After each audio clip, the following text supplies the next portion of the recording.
It's 2018. It's March. Happy New Year.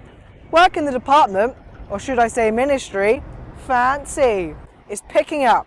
And that means it's time for our first Growth Programme Board update of the year. Let's start with ERDF. To the 31st of January, 506 ERDF projects have been contracted, valued at around 1.27 billion. Overall, 43% of funds allocated to England have been contracted. Board members looked at our M+3 and performance framework progress. Our current position on M+3 expenditure stands at 53% for less developed categories of region, 59% for transitional categories of region, and 54% for more developed categories of region. Moving on, let's see how ESF is doing. DWP colleagues presented the ESF progress report.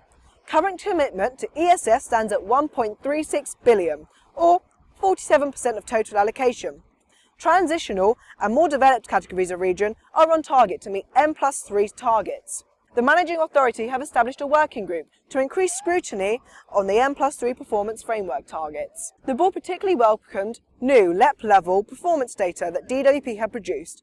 This data will soon be shared with local subcommittees. EFRAD and EMFF. The board received and noted the EMFF progress report. To date, invitations to submit full applications have been issued to 630 applicants. The conversion rate from expression of interest to full applications has also improved.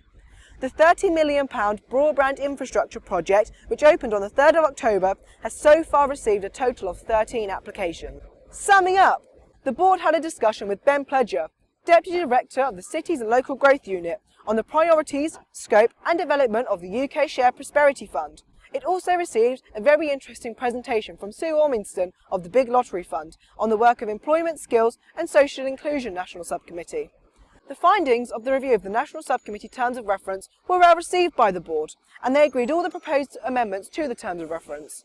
These findings will be published on gov.uk. So, that's all from me for this update. Our next Growth Programme Board is June 19th, when we will have entered our Great British Not-So-Summer. Have a fantastic few months and I'll update you soon. Weather dependent.